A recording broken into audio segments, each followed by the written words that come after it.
Hi all അസ്സലാമു അലൈക്കും, welcome back. ഇന്നത്തെ നമ്മുടെ ഒരു അടിപൊളി ബീഫ് വരട്ടിയതിൻ്റെ റെസിപ്പിയാണ് കേട്ടോ. നമുക്ക് പൊറോട്ടയുടെ കൂടെ ആയാലും ചപ്പാത്തിയുടെ കൂടെയൊക്കെ ആയാലും വെറൈറ്റി ആയിട്ട് ചെയ്തെടുക്കാൻ പറ്റുന്ന ഒരു കിഡിലും ടേസ്റ്റ് ആയിട്ടുള്ള ഐറ്റമാണ്. അപ്പോൾ നമുക്ക് വീഡിയോയിലേക്ക് പോയാലോ? വീഡിയോയിലേക്ക് പോകുന്നതിന് മുന്നേ നിങ്ങൾക്ക് ചാനൽ ഇഷ്ടപ്പെടുന്നുണ്ടെങ്കിൽ പ്ലീസ് ഒന്ന് സബ്സ്ക്രൈബ് ചെയ്ത് സപ്പോർട്ട് ചെയ്യണേ. സബ്സ്ക്രൈബ് ചെയ്യുമ്പോൾ അതിൻ്റെ തൊട്ടടുത്ത് കാണുന്ന കുഞ്ഞു ബെല്ലൈക്കണിൽ ഓൾ എന്ന ഓപ്ഷൻ തന്നെ ക്ലിക്ക് ചെയ്യണേ. അപ്പോൾ ആദ്യം തന്നെ നമുക്ക് ബീഫിലേക്ക് ആവശ്യമായിട്ടുള്ള മസാല ഒന്ന് റെഡിയാക്കി എടുക്കാം. അതിനായിട്ട് ഈ ഒരു കുക്കറിലേക്ക് ഞാൻ 600 ഗ്രാം അളവിൽ ബീഫാണ് എടുത്തിട്ടുള്ളത്. നല്ലപോലെ കഴുകി വൃത്തിയാക്കിയതിന് ശേഷം വെള്ളം നന്നായിട്ട് തന്നെ ഊറ്റിയെടുക്കണേ. എന്നിട്ടാണ് ഇട്ട് കൊടുത്തിട്ടുള്ളത്. എന്നിട്ട് ഒരു 1/2 ടീസ്പൂൺ മഞ്ഞൾപ്പൊടിയും 1 ടേബിൾ സ്പൂൺ മുളക് പൊടി, അത് കശ്മീരി ആണെങ്കിലും കുഴപ്പമൊന്നുമില്ല, 1/4 ടീസ്പൂൺ ഗരം മസാലപ്പൊടി, 1/2 ടീസ്പൂൺ കുരുമുളക് പൊടി, അതുപോലെ തന്നെ പാകത്തിനുള്ള ഉപ്പും കൂടി ചേർത്ത് കൊടുത്തിട്ട് നന്നായിട്ട് ഇതൊന്ന് മിക്സ് ചെയ്ത് കൊടുക്കുക. നല്ലപോലെ കൈ വെച്ചിട്ട് ഞെരടിയിട്ട് തന്നെ ചെയ്ത് കൊടുക്കാൻ വേണ്ടി ശ്രദ്ധിക്കുക കേട്ടോ. കൈ വെച്ചിട്ട് തന്നെ ചെയ്യണമെങ്കിൽ നന്നായിട്ട് ബീഫിൽ എല്ലാ സൈഡിലും പിടിച്ച് കിട്ടുള്ളൂ. അപ്പോൾ ഇതുപോലെ നന്നായിട്ട് മസാല റെഡിയാക്കിയതിന് ശേഷം നമുക്കിനി ഇത് അടച്ച് വെച്ച് കൊടുക്കുക. എന്നിട്ട് ഒരു 20-25 മിനിറ്റെങ്കിലും നിങ്ങൾക്ക് സമയം ഉണ്ട് എന്നുണ്ടെങ്കിൽ റെസ്റ്റ് ചെയ്യാൻ വേണ്ടി വെച്ചാൽ നല്ലതായിരിക്കും കേട്ടോ. ബീഫിൽ നല്ലപോലെ മസാല പിടിച്ച് കിട്ടും. അപ്പോൾ ഞാൻ ഇത് അടച്ച് വെച്ച് കൊടുക്കുന്നുണ്ട്. വേറെ വെള്ളവും കാര്യങ്ങളൊന്നും നമ്മൾ ഈ ഒരു സമയത്ത് ഒഴിക്കണ്ട കേട്ടോ. ഇപ്പോൾ ഏതാണ്ട് ഒരു അരമണിക്കൂറൊക്കെ ആയതിനു ശേഷമാണ് കേട്ടോ ഞാൻ ഫ്ലെയിം ഓൺ ചെയ്ത് കൊടുത്തിട്ട് സ്റ്റൗവിൽ വെച്ച് കൊടുത്തിട്ടുള്ളത്. അപ്പോൾ എനിക്ക് വേവാനായിട്ടുള്ള സമയം എന്ന് പറയുന്നത് ഏതാണ്ട് ഒരു 4 വിസിലേ വേണ്ടുള്ളൂ. നിങ്ങളെ ബീഫിനനുസരിച്ച് നോക്കിയിട്ട് എടുക്കുക കേട്ടോ. അതുപോലെ തന്നെ ഈ ഒരു സമയത്ത് ഞാൻ ഒട്ടും വെള്ളം ഒഴിച്ചിട്ടില്ല. നിങ്ങൾക്ക് അഥവാ അടിക്ക് പിടിക്കുന്നൊക്കെ ടെൻഷനുള്ളവരാണെങ്കിൽ ഒരു 1/2 ഗ്ലാസ് വെള്ളമൊക്കെ ഒഴിച്ച് കൊടുക്കുക കേട്ടോ, കുഴപ്പമൊന്നുമില്ല. അപ്പോൾ നമുക്കിതിന് വേവുന്നവരെ വെയിറ്റ് ചെയ്യാം. അപ്പോൾ ബീഫൊക്കെ വെന്തതിന് ശേഷം ഞാനിവിടെ ഒരു പാൻ വെച്ച് കൊടുത്തിട്ടുണ്ട്. ഇതിലേക്ക് നമുക്കൊരു 3 ടേബിൾ സ്പൂണോളം വെളിച്ചെണ്ണ ഒഴിച്ച് കൊടുക്കുക. ഇതുപോലത്തെ ഐറ്റംസൊക്കെ വരട്ടിയതൊക്കെ ചെയ്യുമ്പോൾ വെളിച്ചെണ്ണയിലാകുമ്പോൾ ഒന്നുകൂടി ടേസ്റ്റ് കൂടുതലാണ് കേട്ടോ. എണ്ണ ചൂടായതിന് ശേഷം ഇതിലേക്ക് 1/4 ടീസ്പൂൺ ഉലുവ, 1/2 ടീസ്പൂൺ വലിയ ജീരകം, അതുപോലെ തന്നെ കുറച്ച് കറിവേപ്പില ഇട്ടിട്ടൊന്ന് പൊട്ടിച്ചെടുക്കുന്നുണ്ട്. അതിന് ശേഷം കുറച്ച് വെളുത്തുള്ളി, അതായത് ഒരു ബോൾ വെളുത്തുള്ളിയും പിന്നെ ഒരു മീഡിയം പീസ് അളവിൽ ഇഞ്ചിയാണ് എടുത്തിട്ടുള്ളത്. ഞാൻ ചോപ്പറിൽ ഇട്ടിട്ട് നല്ലപോലെ ചോപ്പ് ചെയ്തിട്ടാണ് ഇട്ടിട്ടുള്ളത്. അപ്പോൾ ചോപ്പറില്ലെന്നുണ്ടെങ്കിൽ കൈ വെച്ചിട്ട് നല്ലപോലെ പൊടിയായിട്ട് കട്ട് ചെയ്തിട്ട് വേണം കേട്ടോ ചേർത്ത് കൊടുക്കാനായിട്ട്. ഓവർ പേസ്റ്റ് ആക്കിയിട്ട് ചേർക്കുമ്പോൾ അത്രയ്ക്ക് ടേസ്റ്റ് ഉണ്ടാവില്ല ബീഫ് വരട്ടീന്. എന്നിട്ട് ഇതെല്ലാം ചേർത്തിട്ട് നല്ലപോലെ ഒന്ന് മൂപ്പിച്ചെടുക്കുക. ഒരു നല്ല സ്മെല്ലൊക്കെ വരും കേട്ടോ. അതുവരെ ഒന്ന് ഫ്ലെയിം കുറച്ച് വെച്ചിട്ട് നല്ലപോലെ ഒന്ന് മൂപ്പിച്ചെടുക്കുക. ഇഞ്ചി വെളുത്തുള്ളിയൊക്കെ ആ ഒരു പച്ചമണമൊക്കെ മാറി നല്ലൊരു സ്മെല്ലും ചെറുതായിട്ട് കളറൊക്കെ മാറി വരുന്ന സമയത്താണ് ഞാനിതിൽ സവാള ഇട്ട് കൊടുത്തിട്ടുള്ളത്. അപ്പോൾ 2 സവാളയാണ് നല്ലപോലെ പൊടിയായിട്ട് കട്ട് ചെയ്തിട്ടാണ് ചേർത്ത് കൊടുത്തിട്ടുള്ളത്. എന്നിട്ട് നന്നായിട്ടൊന്ന് മിക്സ് ചെയ്ത് കൊടുക്കുക. ഈ ഒരു സമയത്ത് ഉപ്പും കാര്യങ്ങളൊന്നും ഇടണ്ട. എന്താണെന്ന് വെച്ച് കഴിഞ്ഞാൽ നമ്മൾ ബീഫിൽ ഓൾറെഡി ഇട്ടതാണല്ലോ. നല്ലപോലെ മിക്സ് ചെയ്ത് കൊടുത്തതിന് ശേഷം നമുക്കിത് അടച്ച് വെച്ചിട്ട് സവാള നന്നായിട്ട് വഴറ്റിയെടുക്കണം. നല്ല സോഫ്റ്റായിട്ട് തന്നെ കിട്ടണേ. ഇപ്പോൾ ഇതാ സവാള നന്നായിട്ട് വഴന്ന് വന്നിട്ടുണ്ട്. ഇത്രയും വേണം കേട്ടോ. ഈ ഒരു കളറിലൊക്കെ ആക്കിയെടുക്കുമ്പോൾ ഒന്നുകൂടി ടേസ്റ്റ് കൂടുതലാണ്. അടുത്തത് നമുക്ക് എരിവിന് ആവശ്യമായിട്ടുള്ള മുളക് ചേർത്ത് കൊടുക്കുക. അപ്പോൾ ഞാനിവിടെ ഒരു 3 പച്ചമുളകാണ് ചെറുതായിട്ട് കട്ട് ചെയ്തിട്ടാണ് ചേർത്ത് കൊടുക്കുന്നത്.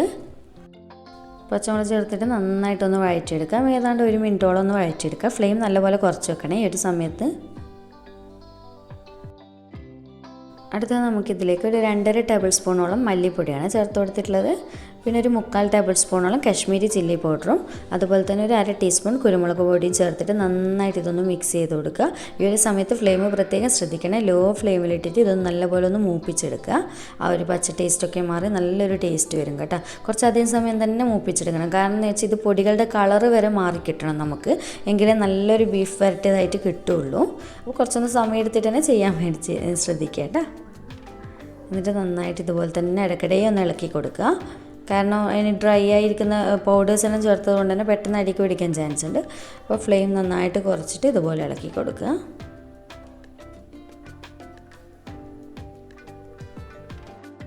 ഇപ്പോൾ ഇതാ ഇത്രയും കളറ് മാറി വരുന്നിടത്ത് തന്നെ നമ്മൾ പൊടികളൊന്നും മൂപ്പിച്ചെടുക്കണേ.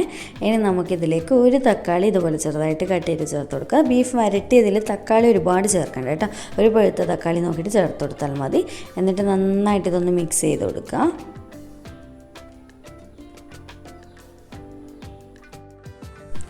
അപ്പോൾ ഇത് നമ്മൾ തക്കാളിയും ചേർത്ത് മിക്സ് ചെയ്ത് കൊടുത്തതിന് ശേഷം ഇതൊന്ന് അടച്ച് വെച്ച് കൊടുക്കുക. എന്നിട്ട് നല്ലപോലെ തക്കാളി ഒന്ന് സോഫ്റ്റായി വെന്തുടഞ്ഞ് വരുന്നവരെ വെയിറ്റ് ചെയ്യാം. ഇപ്പം തക്കാളി അത്യാവശ്യം നന്നായിട്ട് സോഫ്റ്റായി വന്നിട്ടുണ്ട്. ഒരുപാട് സോഫ്റ്റ് ആവണമെന്നില്ല, കാരണം നമ്മൾ ബീഫും കൂടി ഇട്ടിട്ട് നന്നായിട്ട് ഒന്നുകൂടി വേവിച്ചെടുക്കാൻ പോവുകയാണ്. അപ്പോൾ ഇതുപോലെ മിക്സ് ചെയ്ത് കൊടുത്തതിന് ശേഷം നമ്മൾ നേരത്തെ വേവിച്ച് വെച്ചിട്ടുള്ള ബീഫാണ് ഇത്. ഇപ്പോൾ കണ്ടില്ല, ഞാൻ ഒട്ടും വെള്ളമൊന്നും ഒഴിച്ചിട്ടില്ലേന്. അപ്പോൾ ഒരല്പം വെള്ളമൊക്കെ ഇറങ്ങി വന്നിട്ടുണ്ട്, അത് കുഴപ്പമൊന്നുമില്ല. അതുപോലെ തന്നെ ഒട്ടും അടിക്കൊന്നും പിടിച്ചിട്ടും ഒന്നുമില്ല കേട്ടോ. എന്നിട്ട് നല്ലപോലെ തന്നെ ഇതൊന്ന് മിക്സ് ചെയ്ത് കൊടുക്കുക. ഇനി നമുക്ക് ഒരു മീഡിയം ഫ്ലെയിമിലിട്ടിട്ട് ഇതിൻ്റെ വെള്ളമൊക്കെ ഒന്ന് ഡ്രൈ ആക്കി എടുക്കണം, എന്നിട്ട് വരട്ടിയെടുക്കണം. അപ്പോൾ ഫ്ലെയിം ഓവർ കുറച്ച് വെക്കാൻ നിൽക്കണ്ട, ഇടയ്ക്ക് നിങ്ങൾ കണ്ടിന്യൂസ് ആയിട്ട് ശ്രദ്ധിക്കുന്നുണ്ടെങ്കിൽ മാത്രം കുറച്ച് കൂട്ടി വെക്കുക കേട്ടോ. അപ്പോൾ ഒരുപാട് കൂട്ടി വെക്കാതിരിക്കാൻ ശ്രദ്ധിക്കുക. എന്നിട്ട് ഇതുപോലെ ഇടയ്ക്കിടയിൽ ഒന്ന് ഇളക്കുക. വെള്ളമൊക്കെ ഒന്ന് നല്ലപോലെ ഒന്ന് ഡ്രൈ ആയി വരണം. അപ്പോൾ ലാസ്റ്റ് ഈ ഒരു സമയത്ത് ഞാൻ കുറച്ച് ഗരം മസാല പൊടി ഇട്ട് കൊടുക്കുന്നുണ്ട്, ഒരു 1/4 ടീസ്പൂൺ കൂടി. അപ്പോൾ ഇതിലിട്ടിട്ടുള്ള പൗഡേഴ്സൊക്കെ നിങ്ങളുടെ എരിവൊക്കെ നോക്കിയിട്ട് വേണം കേട്ടോ ചേർത്ത് കൊടുക്കാനായിട്ട്. ഞാനിപ്പോൾ അത്യാവശ്യം കുറച്ച് സ്പൈസി ആയിട്ട് തന്നെ ചെയ്യുന്നത്, ഇവിടെ എല്ലാവർക്കും അങ്ങനെയാണ് താല്പര്യം. അപ്പോൾ ഇതുപോലെ ഇടയ്ക്കിടയിൽ ഒന്ന് മിക്സ് ചെയ്തുകൊണ്ട് നിൽക്കുക, ഇളക്കിക്കൊണ്ട് നിൽക്കുക. ഇപ്പോൾ ഈ ഒരു രീതിക്ക് ഞാൻ ബീഫ് നന്നായിട്ട് വരട്ടി എടുത്തിട്ടുണ്ട്. ഇത്രയും മതി കേട്ടോ. അപ്പോൾ കളർ നന്നായിട്ട് ഇതുപോലെ തന്നെ ആയി കിട്ടണം, എങ്കിലേ അതിനനുസരിച്ചുള്ള ടേസ്റ്റും കിട്ടുള്ളൂ. അപ്പോൾ ഫ്ലെയിം കൂടെ കൺട്രോൾ ചെയ്യുക, ലോ ആക്കുക, മീഡിയം ആക്കുക, അങ്ങനെ ചേഞ്ച് ചെയ്തുകൊണ്ട് നിൽക്കുക. ഇത്രയേ ഉള്ളൂ. ഇനി ലാസ്റ്റ് കുറച്ച് കറിവേപ്പിലയും കൂടി ഇട്ട് കൊടുക്കുക. എന്നിട്ട് നന്നായിട്ടൊന്ന് മിക്സ് ചെയ്ത് കൊടുത്തതിന് ശേഷം ഫ്ലെയിം ഓഫ് ചെയ്ത് വെച്ച് കൊടുക്കുക. ഒരു 10-20 മിനിറ്റ് അടച്ച് വെച്ച് കൊടുത്തിട്ട് കഴിക്കുക കേട്ടോ, എങ്കിൽ ഭയങ്കര ടേസ്റ്റ് ആയിരിക്കും. ഉടനെ കഴിച്ചാലും കുഴപ്പമൊന്നുമില്ല, പക്ഷേ കുറച്ചും കൂടി ഒന്ന് റെസ്റ്റ് ചെയ്യാൻ വേണ്ടി വെച്ചിട്ട് കഴിക്കുമ്പോൾ അതെല്ലാവർക്കും അറിയാമല്ലോ, ഭയങ്കര എല്ലാത്തിനും ടേസ്റ്റ് കൂടും അല്ലേ. അപ്പോൾ ഇത്രയേ ഉള്ളൂ. ഫ്ലെയിം ഓഫ് ചെയ്ത് കൊടുക്കുന്നുണ്ടേ. അങ്ങനെ നമ്മുടെ ബീഫ് വരട്ടിയത് റെഡിയായി. ഞാൻ ഇത് സെർവ് ചെയ്ത് കൊടുക്കുന്നുണ്ട്. സിമ്പിൾ റെസിപ്പിയാണ് കേട്ടോ. എല്ലാവരും ബീഫ് ഉണ്ടെന്നുണ്ടെങ്കിൽ എല്ലാവരും വീട്ടിലുള്ള ഐറ്റംസ് മാത്രമേ വേണ്ടുള്ളൂ. അതുപോലെ തന്നെ ടേസ്റ്റ് പറഞ്ഞറിയിക്കാൻ വയ്യ കേട്ടോ, അത്രയ്ക്ക് ടേസ്റ്റാണ്. പ്രത്യേകിച്ച് നമ്മുടെ പൊറോട്ട ബീഫ് കോമ്പിനേഷനൊക്കെ എല്ലാവർക്കും അറിയാമല്ലോ അല്ലേ. അപ്പോൾ ഒരു തവണയെങ്കിലും ഒന്ന് ട്രൈ ചെയ്തിട്ട് നിങ്ങളുടെ ഫീഡ്ബാക്ക് അറിയിക്കുക കേട്ടോ. അതുപോലെ തന്നെ ഇൻസ്റ്റാഗ്രാമിൽ ഫോട്ടോസ് അയച്ചു തരുന്നൊക്കെ അയച്ചു തരിക, കമൻറ്റ്സ് ഇടുക. ചാനൽ ഇതുവരെ സബ്സ്ക്രൈബ് ചെയ്തില്ലെങ്കിൽ സബ്സ്ക്രൈബ് ചെയ്ത് സപ്പോർട്ട് ചെയ്യുക. അപ്പോൾ വീണ്ടും ഒരു അടിപൊളി വീഡിയോ ആയിട്ട് കാണാം. താങ്ക്